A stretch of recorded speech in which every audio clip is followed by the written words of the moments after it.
Sarina, Wei. Atuk setuju tuah tanah di Belayit sama Tutong kerja aku punya tuah? Yang di Belayit, luruslah yang Labi sama Kampung Pancong kan tu. Okey. Kalau kakak, biar tak kakak yang di Jerudong, di mana, di Penanjung sama Buang Tengkorak tu, biar tak ada kakak. Kenapa kita 3 aku 2? Kakak nak tua juga. Aku menjaga babah. Tapi kakak nak tua. Tapi yang paling babah sayang kerja aku juga. Mana kira cuma tu? Macam mana sajalah. Kalau kalian mau tahu, untuk merasmikan lagi hal ni, baik Tata ni rujuk ke Mahkamah Syariah kali ya, hal ni ya. Bah. Baik. Siapa yang akan tanyakan? Baik, kita ni hadirkan sebenarnya dalam segmen bicara undang-undang ini, di mana kita akan memperkatakan mengenai dengan pengurusan harta pusaka amalan pada masa kini bersama dengan Yang Mulia Tuan Azril Anwar bin Ahmad, Peguam Syar'i. Assalamualaikum, Assalamualaikum, Tuan. Tuan. Assalamualaikum warahmatullahi wabarakatuh. Apa kabarnya hari ini, Tuan? Alhamdulillah, baik. Alhamdulillah. Terima kasih kerana sudi datang, Tuan, ke Rampai Pagi hari ini. Menceriakan lagi set Rampai Pagi dan dengan sketsa gimmicknya tadi, Tuan. Pagi-pagi sudah berkelahi pasal harta. Pagi-pagi berkelahi pasal harta. Lurus tajuk topik tadi hari ini, Tuan. Pengurusan harta pusaka amalan pada masa kini. Mungkin sebagai mukadimah pembuka tirai bicara undang-undang hari ini, mungkin boleh berikan kesempatan kepada Tuan Azril untuk menjelaskan lagi, mungkin secara ringkas sebagai mukadimah mengenai dengan topik kita hari ini. Silakan, Tuan. Bismillahirrahmanirrahim. Assalamualaikum warahmatullahi wabarakatuh. Terima kasih kepada Dini dan juga Syarina dan juga kepada diucapkan kepada penonton-penonton Rampai Pagi yang mana segmen bicara undang-undang ini. Okey, topik kita pada pagi ini adalah pengurusan harta pusaka itu amalan pada masa kini.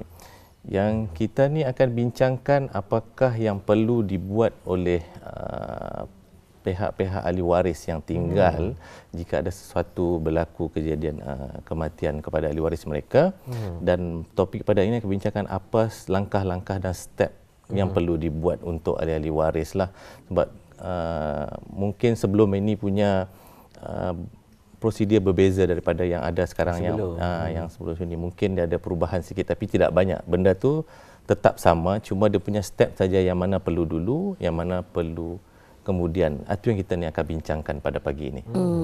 Baik, itu yang akan memberikan kita ni ilmu, ada pengetahuan. Kita ni indah dapat menyamakan macam mana prosedur dulu tu, adakah masih sama dengan prosedur masa ni. Jadi sebenarnya, Tuan, bila pengurusan harta pusaka ni boleh dimulakan untuk diuruskan? Okay. Selalunya proses untuk pengurusan harta pusaka ni dimulakan bila mana salah seorang daripada, mungkin sebagai contoh bapa ataupun ibu, suami ataupun isteri meninggal dunia dan meninggalkan waris-waris. So jadinya benda tu akan bermula ketika mana ada berlaku kematian daripada salah ahli waris lah.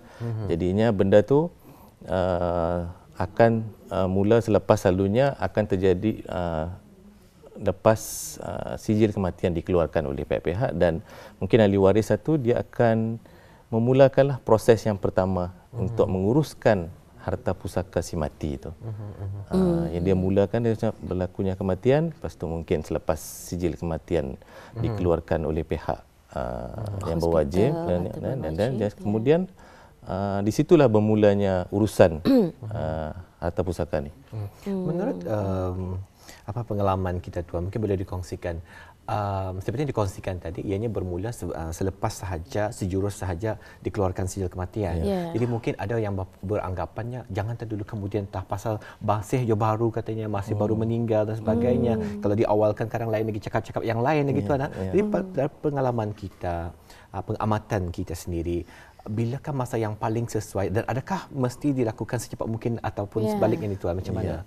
Ia tertakluk kepada mungkin kepada ahli waris tu. Kadang-kadang orang ni ada masih berduka lagi kan, walaupun sijil kematian keluar, orang tak mau. Kadang-kadang takut kadang kena ucap nanti kan, kan apakah sibuk-sibuk harta semua, biarlah dulu masih bersedia.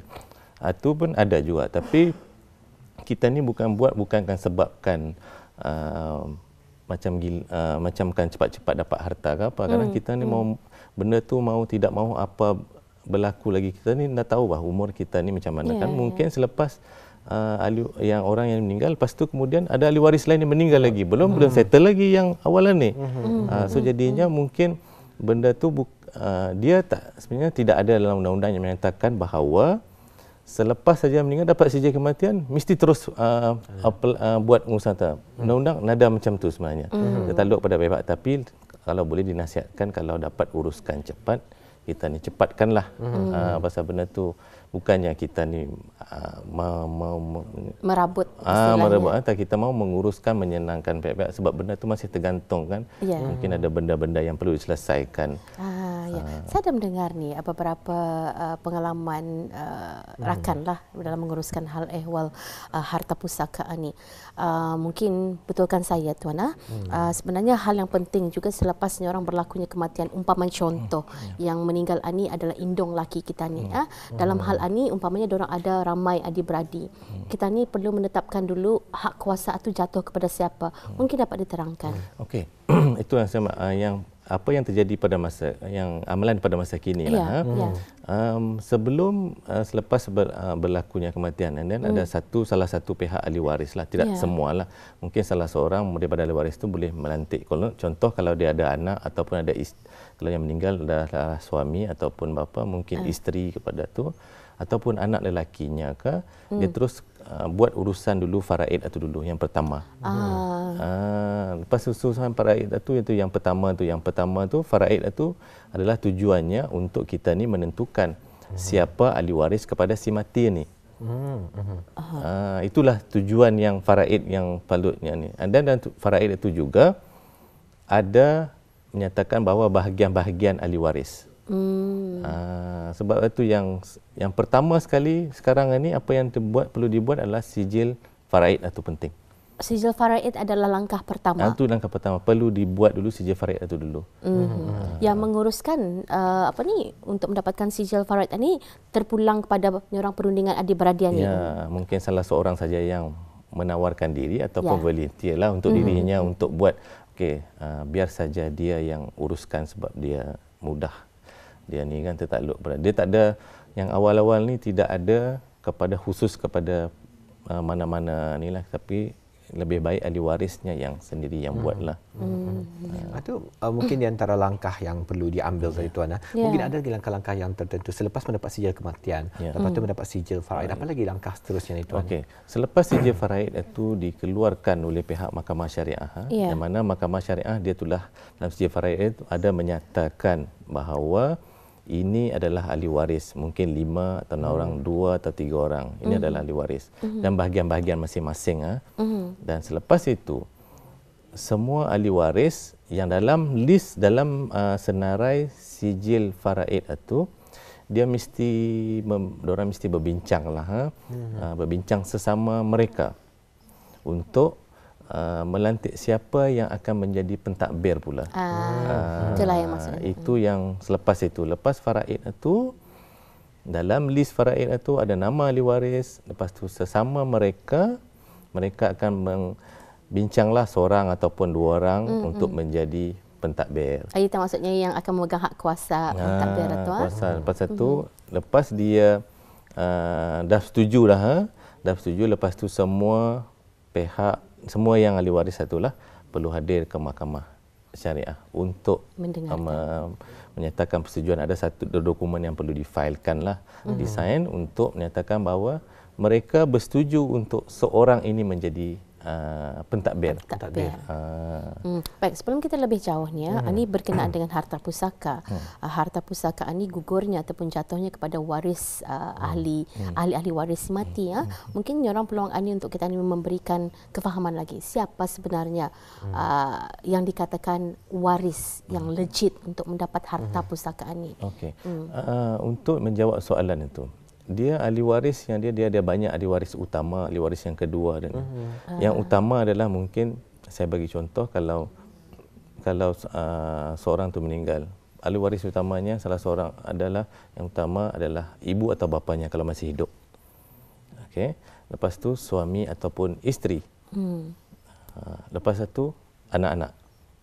Anak lelaki ataupun anak perempuan. Itu yang waris yang utamanya.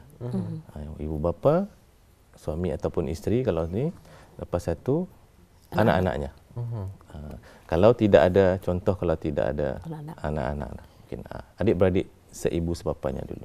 Ada lagi bawah-bawahnya lagi, tapi yang utama selalunya ibu, bapa, lepas satu suami ataupun isteri lah yang ada satu ini, lepas satu anak-anak mereka. Memang ada formulanya. Ada formula, ada pengiraannya. Itu yang tugas utama yang ahli waris satu, yang salah seorang yang pertama tu mesti dia mengumpulkan. Dia mesti declare betul-betul siapa, jangan tertinggal, jangan dengan menyertakan sebenarnya surat beranda ataupun pengalaman pintar, bukti-bukti pendokumentasian. Kalau tadi amati tuan, di antara senarai-senarai yang dikategorikan sebagai ahli waris ini mempunyai talian persaudaraan, talian darah tuan. Misalnya mungkin daripada pengalaman tuan sendiri, pernah kena terjadinya satu kes itu di mana si mati ini telah meninggalkan wasiat. Jadi dalam wasiat itu tidak disenaraikan langsung ahli keluarga, tapi diwasiatkan kepada mereka yang tidak mempunyai talian persaudaraan ataupun talian darah barangkali, atau macam mana kedudukannya tuan? Okey, kalau bila isu si mati itu dia meninggalkan wasiat sebelum dia meninggalkan. Wasiat ini dia ada caranya lain lagi. Dia perlu ditentukan lagi. Lepas tu dia kalau dia wasiatkan kepada anak angkatnya apakah, dia mesti syarat-syaratnya lagi, sama ada 1/3 saja daripada harta yang ditinggalkan itu. Dia tak boleh kalau dia buat wasiat, dia mewasiatkan, dia contohnya dia ada satu rumah saja, sebuah rumah saja. Lepas tu sebelum dia meninggal, anak-anaknya dah tahu ni dia nak tahu kata dia buat wasiat. Dia buat wasiat satu buah rumah ni dia bagi kepada anak angkat, anak asuhnya kan. Semua tu. Tapi bila benda tu wasiat tu berkuat kuasa lepas dia meninggal kan.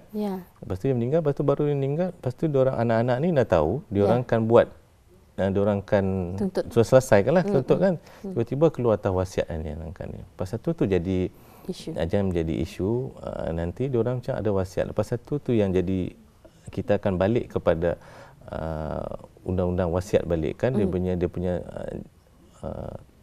secara amnya 1/3 saja daripada harta yang boleh dibuat wasiat itu. 2/3 lagi itu mesti dibagi kepada ahli waris ikut faraid itu. Jadi maksudnya untuk individu itu, kalau punya ingin orang mempublish ataupun mengeluarkan wasiat, sememangnya ia akan orang diberikan nasihat lah, panduan betul oleh peguamnya sendiri. Kalau untuk 100% harta tu hanya sebahagian sahaja yang boleh diwasiatkan. Tetapi apa hubungannya halnya pula kalau sekiranya ia menghibahkan dalam wasiatnya tu? Dia hibah dengan wasiat ni dua benda yang berbeza. Wasiat dia akan berlaku dan dia akan take effect, dia akan selepas daripada kematian si mati itu. Hibah itu adalah pemberian semasa ia hidup. Mana kata masa ia hidup, ia telah memberikan dan terus masa hidup itu terusnya. Tak ada timbul sudah harta tu bila dia meninggal. Tak ada timbul sudah harta tu sebagai harta pusaka. Jadi orang kalau nak mau jadi isu, tadi hibahkan semasa hidup lah. Dia selesaikan pengurusan Jadi nampak je daripada perkongsian tuan tadi, dalam pada kita ni membuat wasiat itu bukannya seperti yang dikongsikan tadi tuan, ada peguam mempunyai peranan tertentu juga dalam memberikan nasihat. Jadi ada dari segi cara tani mengira calculation dan sebagainya, mengikut hukum faraid dan sebagainya. Jadi nampak di sini bukan seperti yang tani bayangkan kalau tadi melihat dalam sinetron dan sebagainya, kan anunya akan membuat wasiat, keluarkan buku, ditulis disimpan dalam bawah bantal dan sebagainya. Jadi bukan itu sebenarnya tuan. Jadi kalau untuk membuat wasiat yang sebetulnya, mungkin rasanya satu persoalan yang cukup penting sebenarnya untuk dibincangkan. Mungkin tadi kurang pengetahuan. Macam mana kan membuat wasiat ini tuan? Siapakah yang perlu langkah yang perlu diambil untuk tadi membuat wasiat? Okey. Contohnya macam Dini datang macam masa ni kan buat fikir macam aku kan buat wasiat. Okey. Dapatkan hikmat. Mungkin tak tahu pasal ni lah. Jangan terus-terus Google saja apa semua, baca melalui itu, mungkin tak lain nanti tak faham kan. So better jumpa peguam, dapatkan hikmat nasihat. Okey. Apa yang peguam akan nasihatkan? Okey, peguam akan tanyalah apa yang kita mau wasiatkan kepada siapa. Sebab benda-benda tu penting, sebab kita mau tahu adakah wasiat kepada ahli waris. Ada ahli waris boleh, tapi ada syaratnya jugalah. Cuma kita perlu tahu waris itu juga dia ada hak dalam hukum faraidnya di bahagian lain lagi. Jadinya itu yang perlu jangan harta mana yang perlu, setakat mana yang boleh. Sebab mungkin secara amnya mungkin orang tengok banyak drama kat sini tuan kan, lepas seseorang bapa atau mamanya meninggal, peguamnya pun datang, peguamnya membacakan ini wasiat bapa kamu, ni rumah ni kepada kamu, kepada kamu. Benda tu tak betul sebenarnya. Kadang-kadang tuan ada lagi kondisinya. Mesti kalau kau dapat harta ni kau mesti berani dulunya. Tak ada, dia tak ada macam tu. Sebab haknya sebenarnya sekarang ni hak yang ahli waris yang utama tadi yang kita cakap awal tadi tu, benda tu sudah terjamin dari hak mereka dalam hukum faraid itu. Jadi kalau kita bercakap soalan yang terakhir barangkali tuan, di atas keterbatasan waktu, terbuat tadi bercakap mengenai dengan wasiat dan tuan. Adakah wasiat ini hanya menumpukan pada harta semata-mata ataupun boleh diwasiatkan mungkin perkara-perkara yang lain diamanahkan kepada orang lain selepas meninggalnya seseorang atau? Dia wasiat ini sebenarnya kalau kita ni kan buka topik wasiat ini, dia boleh buka satu topik yang inilah satu topik wasiat sendirinya kan, tapi secara generalnya wasiat ni tidak tertakluk kepada wasiat pemberian harta saja.